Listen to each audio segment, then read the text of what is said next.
जय माता दी दोस्तों, राधे राधे। हम लोगों ने कल जीवन का अर्थ देखा। आज जीवन के उल्टा हम मृत्यु का अर्थ देखेंगे। जो मैंने बताया कि जीवन में रंग और जीवन हमें कैसा अपने तरीके से उसे ढालना है। जो जीना होता है वो आनंद से, विवेक से, और जो आप उसको जिस प्रकार से अपने आप को एक पर्टिकुलर वे में लेके जाते हो, उसे जीते हो आप, वो बनते हो आप, उसे आप अपना जीवन मानते हो। जबकि जीवन ये कुछ भी नहीं है।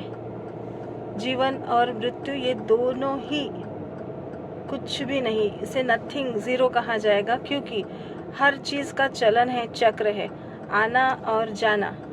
ये सिर्फ इस तरीके का चीज़ है जैसे रहता वो वहीं पे है, पर जिस तरीके से हम पैदा होते हैं, छोटे बच्चे रहते हैं, फिर हम जवान होते हैं, फिर हम बुढ़े होते हैं, तो हम फिर से बच्चे नहीं हो सकते। वो चीज़ हमें फिर से नहीं मिलती। लेकिन हम नहीं थे क्या बच्चे? हम थे, पर हम उसे देख नहीं पाएंगे ना अभी फिर वापस जाके। हमारे अनुभव हम उसको बताएंगे। इस तरीके से वो जीवन है। तो जीवन का अपना महत्व है। जीवन जो है वो हमने आपको बताया कि विवेक के साथ हमारे अंदर जो है अंतरात्मा, उसकी खुशी, उसका आनंद, उसका एक पर्टिकुलर चीज़ जो जमाना होता है हमें अंदर में, उस चीज़ को हम महत्व देते हैं। उसी तरह मृत्यु है।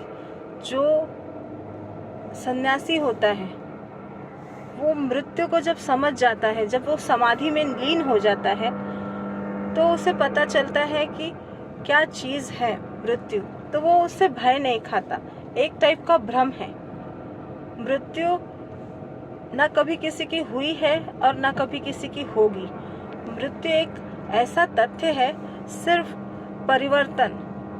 हमें पता है कि हमारी सांसें रुक गई हैं, हमारे शरीर का कोई चीज़, कोई हिस्सा डैमेज होके वो काम नहीं कर रहा है, तो हमारा शरीर निस्तेज, चैतन्यहीन हो गया है, चेतना चली गई है, तो हम उसको मृत्यु का नाम देते हैं। जबकि मृत्यु का कोई ऐसा वर्ड नहीं होना चाहिए, क्योंकि हमारी जो चेतना है वो दूसरे और चली गई है। बस हम नहीं देख पा रहे हैं, उसने देखा है, उस बॉडी ने देखा है कि उसके अंदर की चेतना कहाँ गई, क्योंकि वो महसूस करी। और जब तक आप मरते नहीं तो आप महसूस नहीं कर सकते। बहुत बड़ा पॉइंट है, इसमें इतना बड़ा रहस्य है। साइंस भी मानता है इसे। ये साइंस जो है उसका भी कहना है कि कोई भी चीज़ डिस्ट्रॉय नहीं होता है। एक तो अणु होगा या फिर वो परमाणु होगा, परमाणु से भी और पतला होने का है तो वो इलेक्ट्रॉन, न्यूट्रॉन, पॉजिट्रॉन होगा, उससे भी ज़्यादा, पर वो नष्ट नहीं होगा। ये खुद विज्ञान का सहमति है।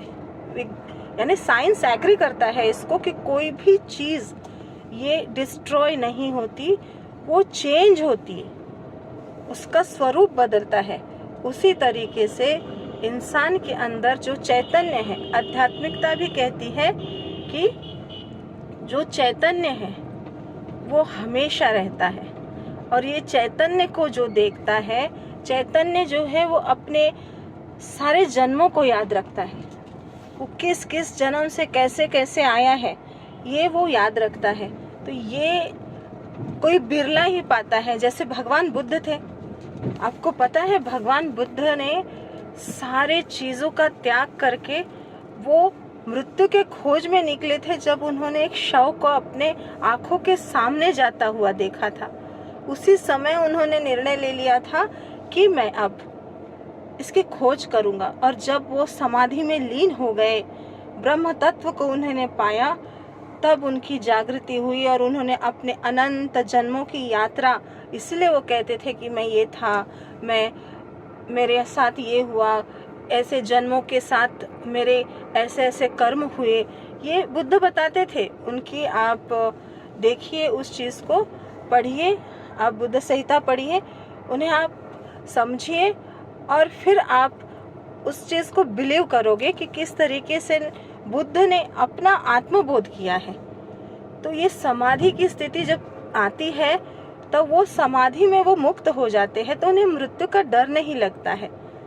वो जानते हैं कि हमारी आत्मा जो है वो अनंत है, अविनाशी है, सिर्फ एक शरीर बदल रही है, तो मृत्यु नहीं होती है। समझ गए आप? मृत्यु का मतलब ऐसा नहीं है कि हम मर गए, कोई नहीं मरता, हमारा परिवर्तन होता है। ये शरीर का स्वरूप, आकृति बदलती है हमारे। और भागवत गीता तो कहती ही है, जिस तरीके का इंसान जो कर्म करता है उस तरीके से उसको उसका फल मिलता है। अनंत जन्मों को सिर्फ मैंने देखा है और वो तू भी देख सकता है। अर्जुन को कहते हैं, तू पर ध्यान, तू मेरे शरण में आ, तू मेरा अनुसरण कर। समझ गए दोस्तों? तो मृत्यु से, ये मृत्यु नाम की चीज़ से डरना नहीं चाहिए, क्योंकि हम कभी भी हम मर नहीं सकते। ना जीवन मर सकता है, ना मृत्यु मर सकती है। राधे राधे दोस्तों, जय माता दी।